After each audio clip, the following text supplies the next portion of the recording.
This tilt hatch or attachment is used between the bucket and the machine. And you can see here's the machine levers that attach to what you would normally attach to the bucket. But as you can see, there's another set of arms here, and these are what release the tilt hatch to the bucket. And that's hooked up hydraulically. The lines come down, routed back up and into this attachment, and inside of here there's a hydraulic cylinder, and this whole attachment rotates on a big large diameter pin. So when you're in the machine and you've seen me toggle the switch back and forth, that allows this whole bucket to rotate side to side. And what I use this for is if I'm clearing out trails or if I'm trying to cut a swale ditch, anything like that. The track loader is a solid flat unit, and the bucket only follows the contour of how it's hooked to the machine. So when you put that auxiliary attachment or that secondary attachment in between there, it allows you to rotate the bucket up or down one way or another, above or below the track on whichever side you would pick. And like I said, that allows you to go in and cut, or to start the cut of a swale ditch, a water channel, or anything like that. And it allows you to cut that angle in where otherwise you couldn't do it with one of these machines, or you would have to come in frontwards into the ditch and start that swale and then turn around sideways and try to get your tracks into that ditch to get your blade down on an angle. So with this attachment, it allows you to basically start the ditch from zero to whatever angle you want to start cutting down into. But that's really not why we're here today. I mean, I use this setup probably 90% of the time when I'm up clearing out trails in the woods or cleaning them up.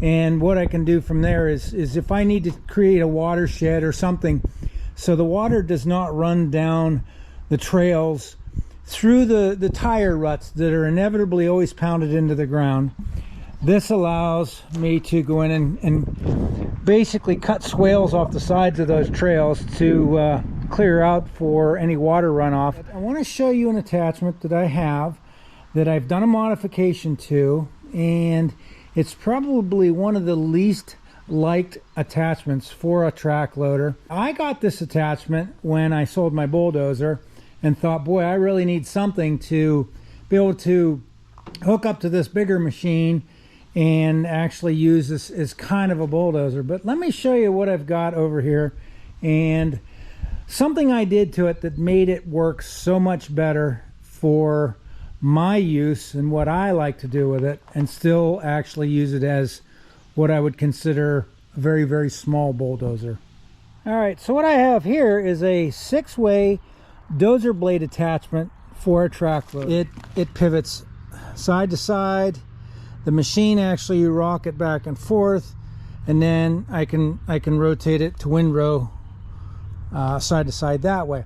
But what I've done with this to make it so much better on a track loader machine is I have added a skid plate to the bottom of this. And what it is was I want to say it's an 8-inch wide piece of channel steel. And basically I put it on the bottom of it and bolted it up underneath through the factory skids that come with it. And the problem with the factory skids is they were only about 12 inches wide, and I don't know how well you can see them down under there, but I'll pick this thing up and get a better view of it. But anyhow, I did that, and then I welded a support tab here that goes up to the back side under the blade on each side.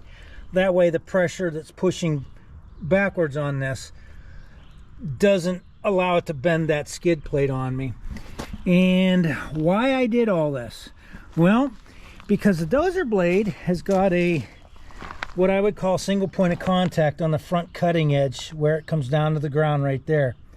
And on a smaller machine like a track loader, that cutting edge cuts into the ground, and then all of a sudden it starts to dive, and then your reaction is to bring it back up a little bit, and when you bring it back up, next thing you know, you start creating rollers in the earth as you've dug in and come up, and dug in and come up.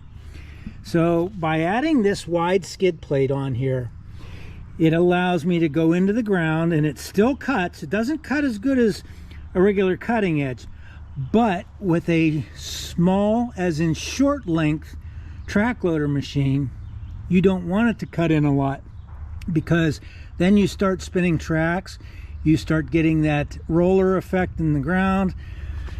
And this has actually made this dozer blade very, very useful for me.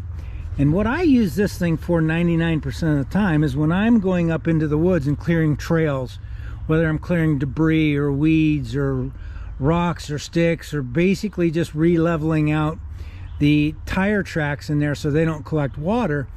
This allows me to go up and just skim the tops of all the trails, cleans the dirt, cleans the leaves, cleans the debris off, where I'm not really looking to cut in to the ground. Before we get into the bulldozer attachment, one thing I'd like to show you real quick, something I made, and I made this because of a necessity that I've run into for many, many years. And yes, you can buy something similar to this, but the problem is every machine is a little bit different, and that tool that you can buy doesn't work for every scenario. So what I did was I made a pressure release tool for the hydraulic lines.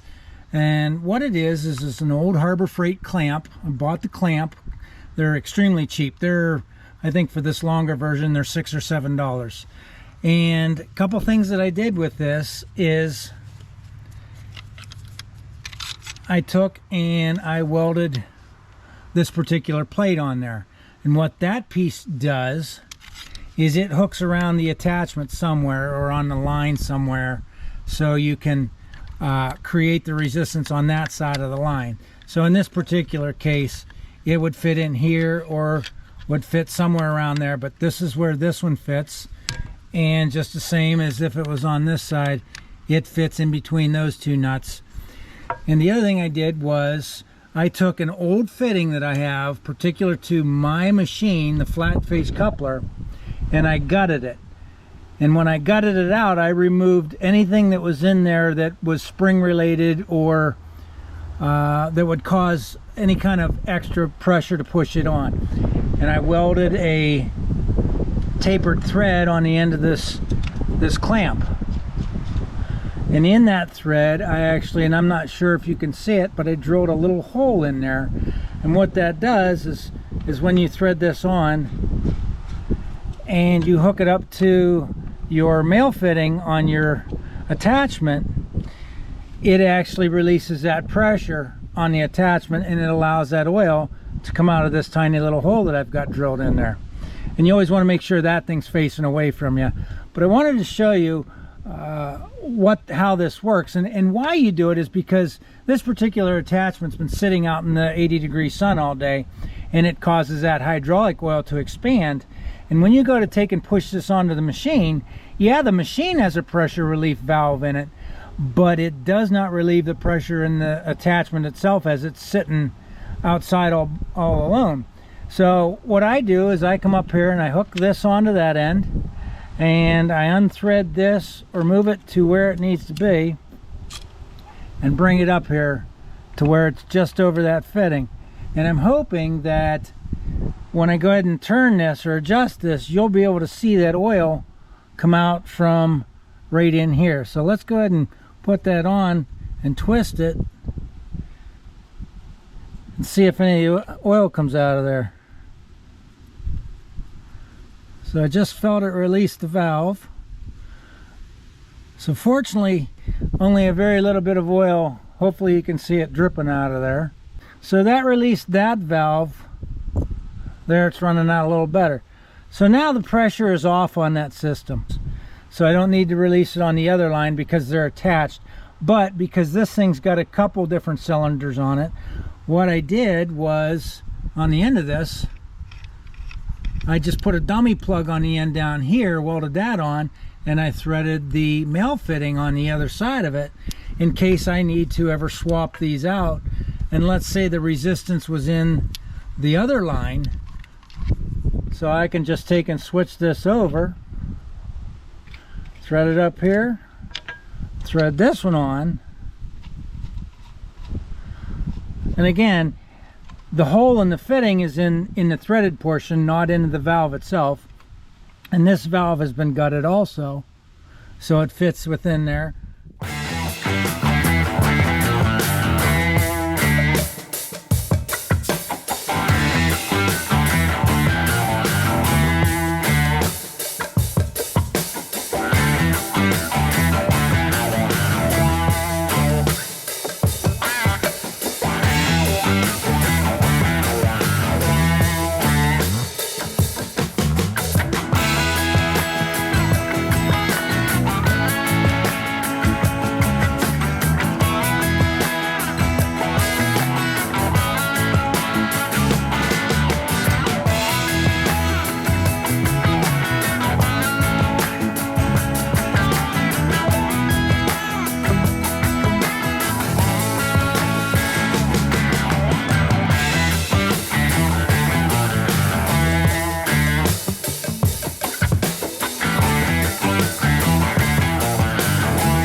You guys can tell as I walk through here, this is one pass with the dozer blade on the track loader, and I've got that flat plate, 8-inch wide flat plate on the bottom of it, and it just skims the ground enough to clean the debris, clean the leaves, clean the sticks off for the most part, but makes a really nice clean trail for whether we've got a lot of horses that use these trails, side-by-sides, ATVs, anything.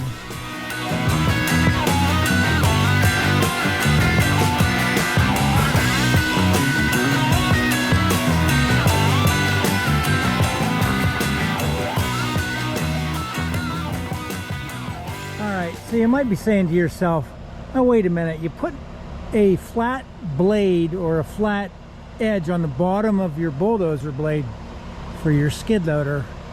How in the world can you push any dirt around with it or actually dig dirt? And it doesn't actually not dig dirt anymore. What it does is it helps just control how quickly it gouges or digs down into the ground. So if you watch, I think you'll see how well it actually does do with that flat bottom on it and just pushing and digging dirt out.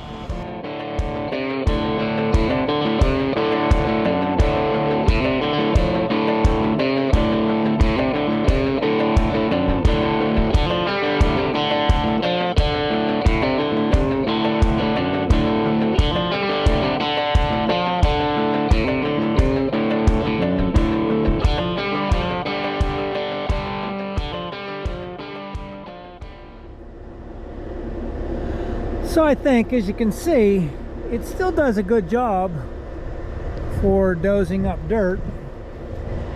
It'll cut down into the ground and it'll do everything you need to do. Granted, it's extremely dry here, so anywhere I try and push dirt out, it's going to be kind of hard. But the reality of it is even with that flat bottom edge on that thing, it still pushes up dirt really well. So I haven't rendered the blade useless for what its original intention was. I've just made it a little bit better for my needs and what I want to do with it. So I think that going through doing the trails, clearing trails, and need be, should I ever have to come back and literally push dirt out for a pond or anything like that. I wanted to give you a better look at this so you had an understanding of what I did. I've got this turned at an angle, but the blade, as it would come down in its radius here, right in here is where the sharp cutting edge is, and you can't see it with all the dirt on it. But what I did was I attached this plate to it, and what this is, it's a piece of U channel, or C if you will. I welded an end cap on it, And then up here is where I bolted it to the factory skids. And the factory skids on this thing are only maybe 18 inches wide on each side. There's the other one that runs in there. And again, the bolts that go into the bottom of the factory skid. And then I just added this wide skid plate on it. And I'm not sure if you can tell, but it covers up the cutting edge here and puts a flat edge on it. So if I turn the camera a little bit sideways, you can tell. You can see that on the front edge of it, it still does have a little bit of a cut. There's not an arc to it or anything like that. It's just a little bit of a flat front. But again, this is what allows me to go through and just make perfectly smooth trails without it cutting in or dipping in or gouging out a hunk of dirt. This really makes a difference, and it lets it just glide across the ground rather than digging. So it's worked perfectly for what I needed to do. Well, I think that's going to wrap it up for today, and I hope you enjoyed the video. One thing I always want to make sure of is when you get done and you're up in the woods cleaning out the trails, always make sure you clean out your tracks as well. So it's always easiest to clean them off before you take them back to the house or before you load them on the trailer. And yes, I make these tools to clean out the real hard to reach areas inside your track sprockets. So if you have any questions on this tool, someday I'll do a video on it. But if you would, give me a thumbs up, hit subscribe if you're not already subscribed, and we'll see you on the next one. Thanks.